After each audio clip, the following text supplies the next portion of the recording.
I apologize for an unattractive wife. Those were the shocking words blurted out by my mother-in-law, who suddenly snatched the mic from my father-in-law, who was giving a speech during our wedding ceremony. I'll discipline her properly from now on, to at least make her a better wife on the inside, she said, sounding satisfied, a stark contrast to the chilling silence that swept through the venue. I was flabbergasted and turned to look at my husband, only to find him smirking in a disturbing way. As my mind went blank and my body began to tremble from surprise and shock, an older gentleman purposefully made a loud noise as he stood from his seat. "Is that all you wanted to say?" he asked, drawing everyone's attention. He then walked towards me with confidence. "Oh my God, it's him!" The moment my husband saw him, his eyes widened in surprise. Ignoring his reaction, the man took my arm and said, "Let's get out of here." Before I could even open my mouth, he led me out of the reception hall. Dragging the dress I never wanted in the first place along the hotel corridor, a flood of thoughts began to fill my mind. My name is Angela, a 35-year-old woman. I grew up in a single-parent household after my parents divorced when I was in elementary school. In my 20s, my mother fell ill and needed care, so my days were filled with work and caring for her. Still single in my 30s, I met a man named Steven. He proposed to me even knowing that I was taking care of my mother after he visited my office for work and I assisted him at the reception desk. Steve was a great guy, and I thought I might never get another chance to marry if I didn't take this opportunity. But I couldn't just leave my mother alone. It's been a year since Steve and I started dating. The longer our relationship lasted, the more I struggled with my decision. However, Steve blew away all my worries, saying, "I know how much you care about your mother, so why don't we become a family of 3? Touched by his proposal, I decided to marry him. When we announced our marriage to both of our parents, my mother was overjoyed, but my soon-to-be mother-in-law, let's call her Ruth, had a completely opposite reaction. I'll tell you up front, I don't recognize a woman from a single-parent family as a worthy wife. That was the sharp comment she made when we visited Steve's house to introduce ourselves as a couple for the first time. From then on, every time we met for wedding preparations, she would respond to everything I said with sarcasm. "She's just an old hag who's past her prime, and she's got a mother to take care of. My poor son," she would say. "I can tolerate you insulting me, but please don't speak ill of my mother. After all, it was Steve who said he wanted to be a part of our family.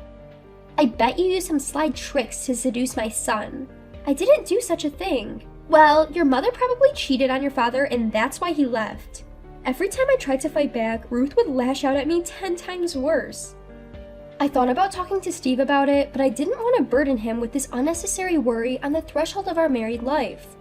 Emboldened, my mother-in-law started interfering in the wedding plans and even showed up on the day we were picking out the wedding dress with my husband.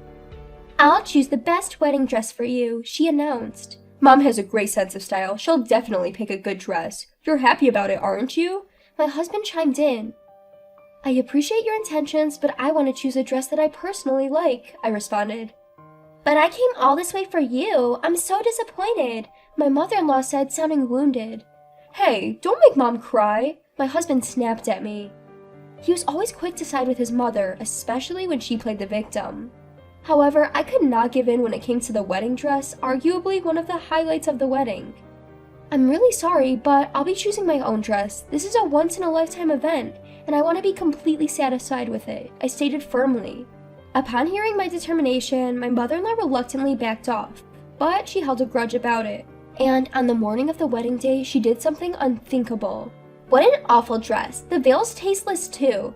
You'd look better wearing a garbage bag with a supermarket sale flyer on your head," she exclaimed upon seeing my wedding dress displayed in the dressing room of the hotel where the ceremony was held.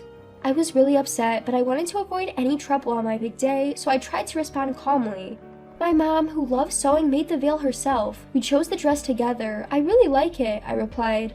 "You're going to wear something chosen by a woman who cheated and got dumped by her man?" Suddenly, my mother-in-law's eyes widened and she raised her voice, looking furious, and then she splashed canned coffee from her purse all over my dress. "Stop it! What are you doing?" I exclaimed, watching in horror as my dress quickly turned brown. I quickly grabbed a towel nearby to wipe the dress, but it was too late. The dress was in no condition to be worn. "This is what happens when you don't listen to me. I've left a dress I chose with the ceremony staff. You're wearing that for the wedding, okay?" she stated, and then left the dressing room. She must have brought the canned coffee intending to ruin my dress from the beginning, since she had another dress prepared. Knowing this, I was shaking with anger and frustration. I then headed to the separate waiting room where my husband was and tearfully explained what just happened. "This is so unfair, it's going to ruin the wedding." "What do you want me to do about it?" he retorted. "It's what your mother did. I've been silent until now, but there were other times." "Enough already, you're annoying." "Eh?" He interrupted, shouting in anger. His expression was just like my mother-in-law's when she spilled the coffee on my dress. I was taken aback by his sudden change in attitude, but he quickly seemed to snap back to reality and apologized. I'm sorry. I just can't deal with this right now." My husband was sweating profusely and seemed extremely tense. Feeling sorry for barging in and losing my temper, I decided to calm down and listen to him. "You seem pretty stressed out. What's going on?" I asked. "Actually, the CEO of my company is suddenly attending our wedding." It seems that by chance, the CEO, who happened to be at the hotel for work, met Steven's boss, and after hearing about our wedding today, he prepared a gift. Furthermore, since one of Steven's colleagues couldn't attend due to sudden illness and there was an empty seat, they invited the CEO to participate as well. What a coincidence! "Showing off your skills here might lead to a promotion. You don't have time to worry about your dress. Just do as my mother says." I didn't appreciate the way he put it, but it seemed useless to argue with my absent-minded husband. So I decided to leave the scene. Then the wedding began. The ceremony at the church on the hotel's rooftop went off without a hitch, and I was relieved. Until the family speeches at the reception.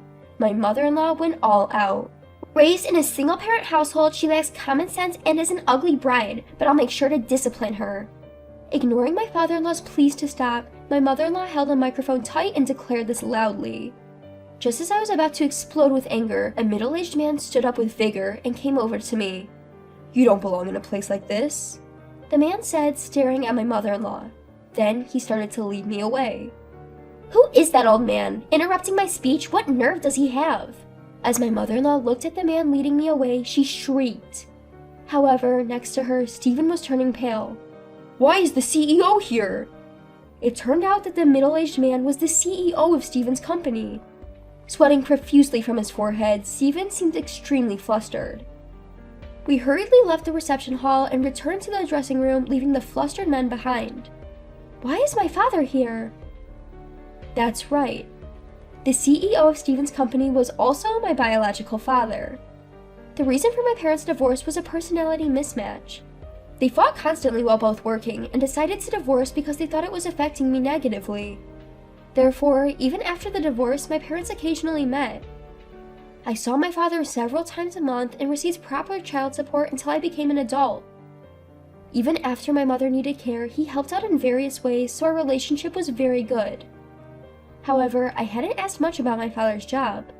I can't believe my father is the CEO of Stephen's company. Even I was surprised by this coincidence. "Why are you here when you said you had an important business meeting and couldn't attend my wedding?" My business meeting ended much earlier than I thought. "I decided to come here to give you the gift at least, then I met one of the employees at the entrance. It seems that my father was the boss Stephen was talking about. He found it was my wedding when he asked for the names of the bride and groom to prepare the gift for us.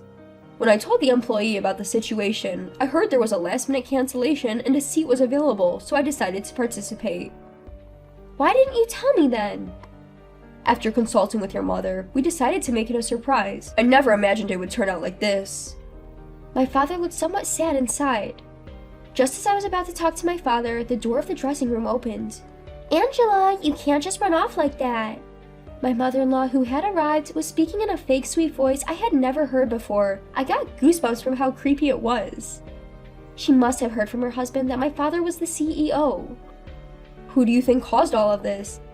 "That was just a little joke." "How dare you make such a vulgar joke at my daughter's big moment? That's even more unforgivable." "What? No, it wasn't a joke then." "Huh? So you're saying you seriously called my daughter ugly?" Challenged by my father, my mother-in-law was lost for words, repeating, and well, while her eyes darted back and forth. Suddenly, my husband rushed in, his footsteps echoing, and he prostrated himself before my father. "I apologize for the rudeness of my mother." "You're apologizing to the wrong person," my father said, looking down at my husband with a cold gaze and a stern voice. "Angela, I'm sorry. My mom did all this on her own." "If that's the case, why didn't you stop your mother when she was insulting me?" "I was shocked and couldn't move. Besides, my dad tried to stop her." "But it sure seemed like you were grinning and sitting pretty comfortably." That's just your imagination. Anyway, the only one to blame for everything is my mom. My husband shouted, pointing accusingly at his mother. Steven, are you betraying your mama? Didn't we agree to discipline this cheeky wife together? Hey, don't say unnecessary things. You said we should use this wife who won't let mama choose her dress like a rag and make her understand her place. Shut up. My husband covered his mother's mouth to stop her from speaking further. Her muffled voice was truly comical. So, would you like to explain what's really going on? No, this is something my mother did on her own. It's for your own good to be honest right now, don't you think? Upon my father's stern questioning, my husband shuddered and finally began to speak. When Angela insisted on choosing her wedding dress, my mother said she would become a cheeky wife if not properly disciplined. What's wrong with choosing my own dress? It's only natural that a wife listens to her mother-in-law, isn't it? If you can't even do that, I thought you'd become a bad wife who wouldn't listen to her husband in the future. First of all, a married couple should be equals, right? There's no hierarchy. If I can't make you listen to me, there's no point in marrying a woman on the verge of becoming an old hag. The truth finally slipped out of my husband's mouth. He had decided to marry me not because he loved me for who I am, but because he thought I would be a convenient tool to use. All those words about wanting to take care of my mother, wanting to become a family of 3, were they all lies? Of course, you have plenty of savings, don't you? I was planning to use that to build a 2-family house. I wanted to make you work like a slave and live happily with my mother, but now it's all ruined. Once my husband started speaking his mind, there was no stopping him. He was not only intent on making me submit, but was also willing to drain our savings. How selfish could a person be? Seeing my disgust, my husband seemed to realize he had misspoken, and his face took on a shocked expression. Ah, no, that's not what I meant. That's it, it's over. You don't need a wife who won't spend money or act as a servant, do you? Wait a minute, I just lost my temper and blurted out something I didn't mean. As if I could believe that. I simply can't marry you. Sensing my resolve, my husband was visibly shaken, pacing around aimlessly. Then he seemed to remember something. Our wedding is today. We can't possibly send the guests home now. I will apologize to our guests and return their gifts. Since your mother is the cause of our canceled engagement, you will bear the cost of the wedding. You're joking. Even if we were to break up, it's your fault for making a fuss about one little outburst from my mom. As if it was just one time. Huh? All the awful things you said to me, they're all right here. I pulled out my smartphone from my purse. On it, I had recorded countless unbearable words from my mother-in-law. Pressing the play button, words like poor, ugly, harsh woman came out in quick succession in her unpleasant voice. When did I record all this? Well, I'm not a fool, you know. I will be claiming damages for emotional distress. I was just trying to discipline my daughter-in-law. I didn't do anything wrong. If you can't pay willingly, I'll take you to court. Please say the same thing in front of the judge. What are you talking about? This isn't a joke. Realizing she'd be at a disadvantage in court, my mother-in-law went pale and slumped on the spot. I'll reconsider your position at the company as well. With the final nail in the coffin for my father, my husband finally broke down and fell to his knees. I'm sorry, Angela. Please forgive me. That's right, Angela. You're already married. You can't just divorce so easily. If we can overcome this wall, we'll make a great couple, right? My husband and my mother-in-law started pleading. I forcefully shook them off and glared at them. Silence, scum. Go to hell. With that, I left the dressing room. I then followed through with my declaration of canceling my engagement with Steven and filed a claim for emotional distress against my mother-in-law. The full cost of the wedding was paid by my ex-husband, and the issue was finally settled. After that, my ex-husband was ostracized at work when his colleagues found out about the wedding fiasco. Additionally, at my father's behest, he was relocated to a remote branch in Nebraska, effectively a demotion. My former mother-in-law was scorned by her relatives for tarnishing their reputation and divorced from my former father-in-law. She was promptly kicked out of the house. I am now focusing on my work and have no interest in getting married again. Over time, my parents have also regained their composure and we occasionally have family dinners. I am now living a very happy life.